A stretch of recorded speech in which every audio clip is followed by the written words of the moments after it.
Sir Sean Connery was a Scottish actor who sadly passed away on October 31st, 2020. Between 1962 and 1983, he was the first actor to play the very popular fictional British secret agent James Bond on film. Appearing in 7 Bond films, he was an icon in Hollywood and has left behind a legacy as the greatest James Bond ever. Obviously, he had a large fortune from his very successful career, and he certainly enjoyed spending his money on the finer things. Stay tuned for everything you need to know about Sean Connery's rich lifestyle and how he spends his millions.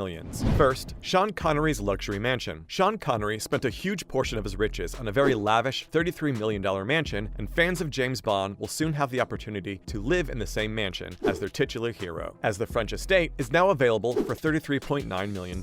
Connery's mansion is still on the market, and with fans rushing to see the photographs used to tempt purchasers, the 007's former property is generating a lot of talk as it leaves diehards shaken. Connery has invested a considerable size of his vast money into his numerous mansions, and he has amassed a great number of magnificent properties. The stunning villa is not just spectacular, but it is also a snapshot of natural beauty. The windows, which are covered with wisteria vines and overlook Nice, provide a vista unlike any other. Sean's former home has almost 10,000 square feet of sheer comfort and luxuries, including an indoor pool, a gym, a spa, and an outlandish kitchen. Whatever is prepared inside can be eaten outside on the outdoor eating area, which provides residents and visitors with a view of the Mediterranean Sea. That $33.9 million is suddenly starting to make a lot more sense, right? Connery bought the house in the 1970s after his marriage to Micheline Roquebrune. According to People, the couple lived at the home for nearly a decade and remained together until Sean's death on Halloween in 2020. Connery's net worth was estimated to be over $350 million at the time of his death. This house will forever be remembered in the James Bond films and will always be an iconic place in itself. Up next, love, life, and relationships. Now, in terms of Connery and his love life, the actor was married to Diane Cilento, an actress from 1962 to 1973, though the couple divorced in 1971. Jason Joseph, an actor, is their son. Connery then dated multiple big-name women when they were separated. Cilento claimed in her 2006 memoirs that he mistreated her mentally and physically during their relationship, which came as a huge shock to the general public. In 2006, Connery cancelled a visit to the Scottish Parliament due to criticism surrounding his apparent sympathy for women's abuse. He denied claims he made to Playboy magazine in 1965 that he said, "I don't think there's anything particularly wrong with hitting a woman, though I wouldn't recommend doing it the same way you hit a man," he said to Vanity Fair in 1993, and he was also quoted saying, "They're looking for a good smack." These comments really damaged his reputation and status within Hollywood, but still he was able to live on as a legend and land great roles. Following his tumultuous marriage with Cilento from 1975 until his death, Connery was married to Micheline Roquebrune, a French-Moroccan painter. Connery's marriage did pretty well on the outside and even survived a well-publicized affair the actor had with singer and composer Lindsay DePaul in the late 1980s, which she later deeply regretted due to his views on domestic abuse. Next, Connery was knighted and close with the royal family. Interestingly, Sean Connery was knighted by the Queen on July 5th, 2000, during an investiture ceremony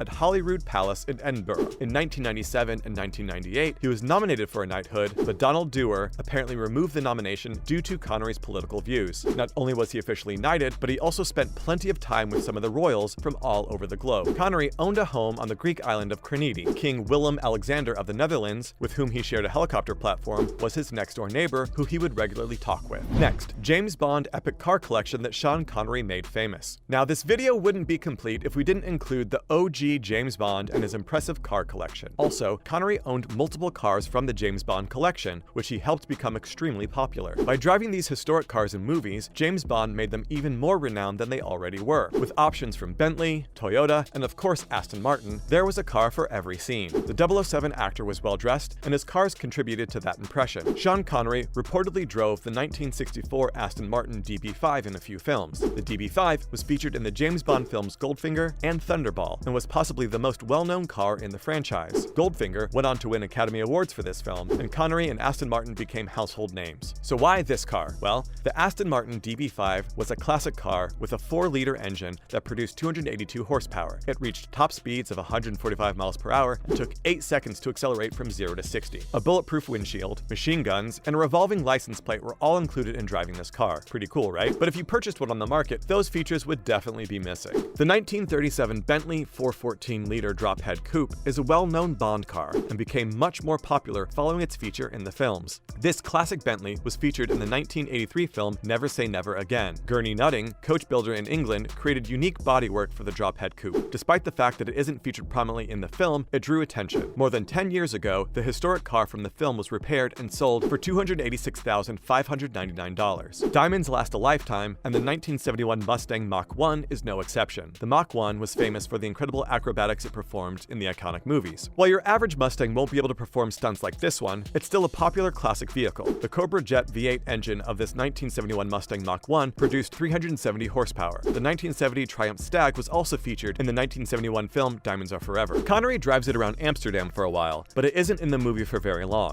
The yellow Stag is owned by diamond smuggler Peter Franks in the film. In 1998, it was auctioned off for slightly over $33,000. While some of these legendary automobiles didn't gain much notoriety after the films, they all have an influence on viewers. For decades, James Bond held the attention of moviegoers, and these legendary cars played a huge part in that. Next up, Sean Connery missed out on a gigantic deal that led him to retiring. There are a few stories that come to mind while thinking of the greatest Hollywood blunders of all time. In Hollywood, one bad decision may make or break a career, and massive riches can be made or lost in the process. Even a senior actor like Sean Connery might make a major mistake that leads to his retirement from performing and the loss of large sums of money. So what happened? Well, before Lord of the Rings became a major worldwide success, the movie studio New Line Cinema was considered a very risky venture. The films were the most costly films of all time at that time, with a budget of $281 million.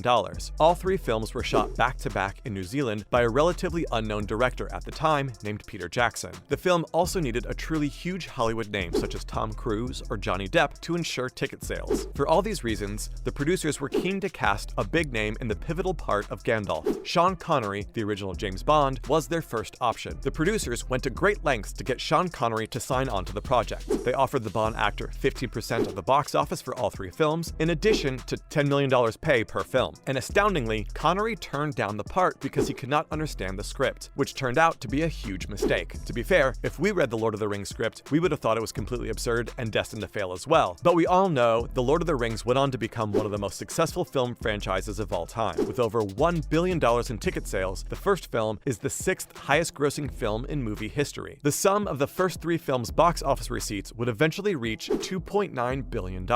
Sean Connery's 15% interest in the company would have been worth $450 million. That would have been the most money ever paid to a single actor. Not that Sean Connery was in financial trouble, his net worth was still $350 million at the time of his death in October of 2020, but losing $450 million couldn't have been easy. In fact, the pill was so difficult to swallow that it allegedly forced Connery to give up acting for good. And there you have it, everything you need to know about Sean Connery's rich lifestyle and how he spent his millions before he sadly passed away. Connery was a legend and will always be fondly remembered for his iconic role as the first James Bond. Thanks for watching!